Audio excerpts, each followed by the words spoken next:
Hello everyone, let me introduce myself. My name is Inaya Fadila Nintias. My student ID number is 231067777. I am in the morning class of Management A. For today's discussion topic, we will discuss business communication. Then, we will discuss business communication patterns, followed by barriers to business communication, and finally, business communication ethics. First, let's discuss what communication means. Communication comes from the Latin word communis, which means common or share. Therefore, communication can be defined as the process of exchanging information between a communicator or sender and a communicant or receiver using one or more media from a communication channel. The basic of communication is sharing, whether it be information, data, knowledge, or inspiration. In this approach, communication can be defined as a process, a transaction, and an interaction. Communication as a process means that when several individuals communicate, they are building a shared message by sharing information, ideas, and attitudes. Communication as a transaction means that there is an exchange of message, reciprocity, conversation, and response between the parties involved in the communication. Communication as an interaction means that communication is a form of mutual influence between the parties involved in the communication process and activities. Therefore, based on this, it can be concluded that business communication is process of exchanging message, which is carried out to achieve business objective. Effective business communication can strengthen the relationship between the company and all its stakeholders.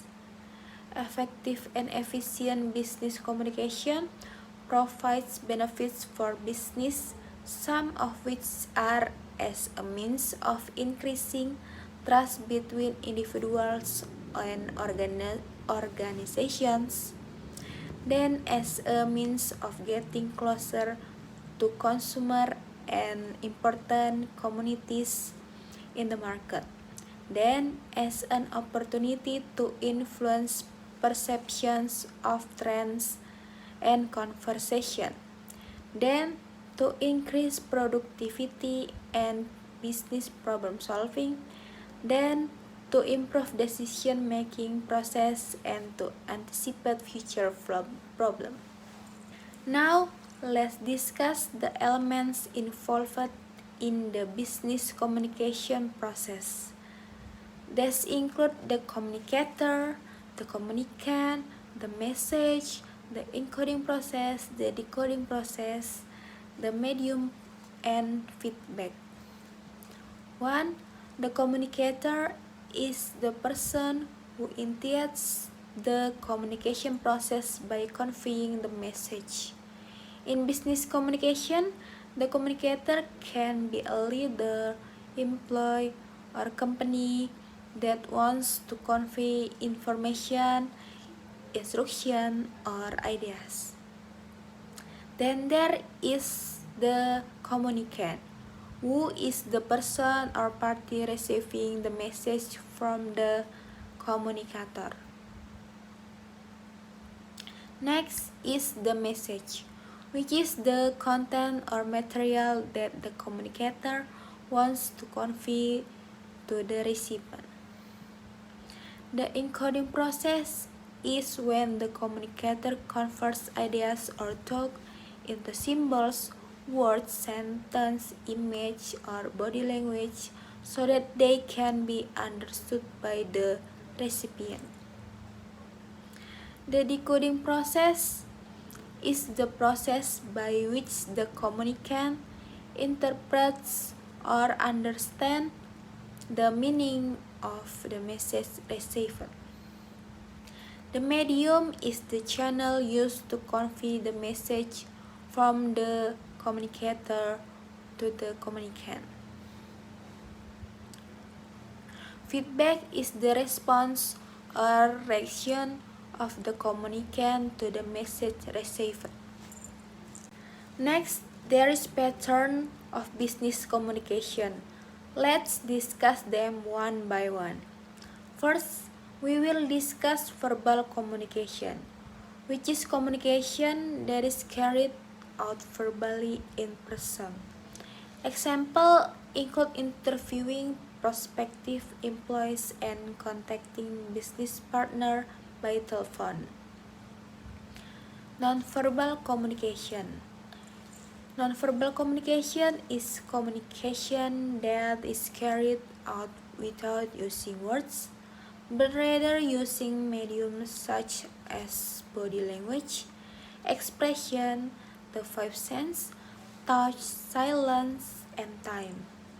An example is giving a thumbs up as a sign of approval or that everything is okay.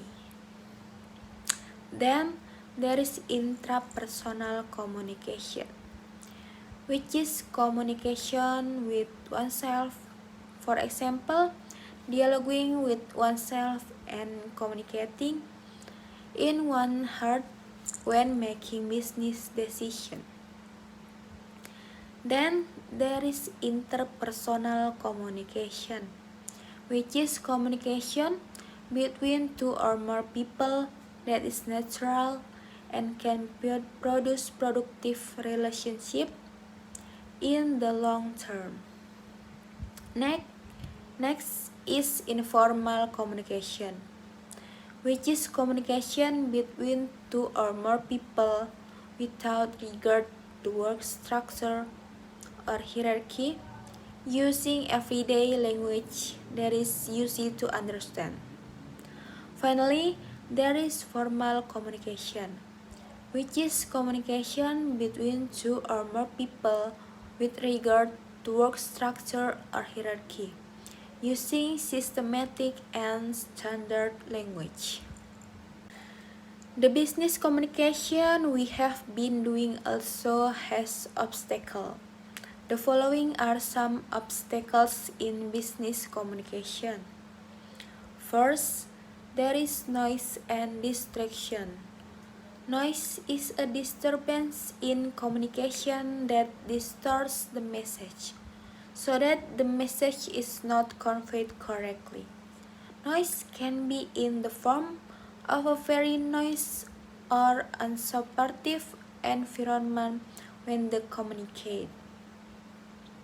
Second, there are competing messages. Our conversation partners receive various communication messages, not only from us or from a single source, so that the message they receive overlap and compete with each other. Third, there are filters. Message can be blocked or filtered by humans or technology, so that the message conveyed are incomplete or fragmented.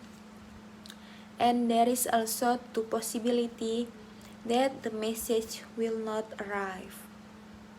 Finally, there is channel breakdown, where the communication channel is sometimes damaged, resulting in the failure to deliver the message. Furthermore, ethics are paramount in all activities, especially in business communication.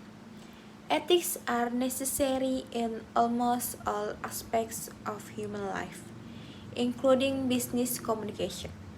Business communication ethics refer to communication based on words and action that are in accordance with applicable norms. Ethics are necessary to overcome problems that may arise in business communication activities, such as misunderstanding, difference in perception, and misinterpretation of message. Ethics can also serve as guidelines in business organization. That concludes our discussion on business communication. I say thank you.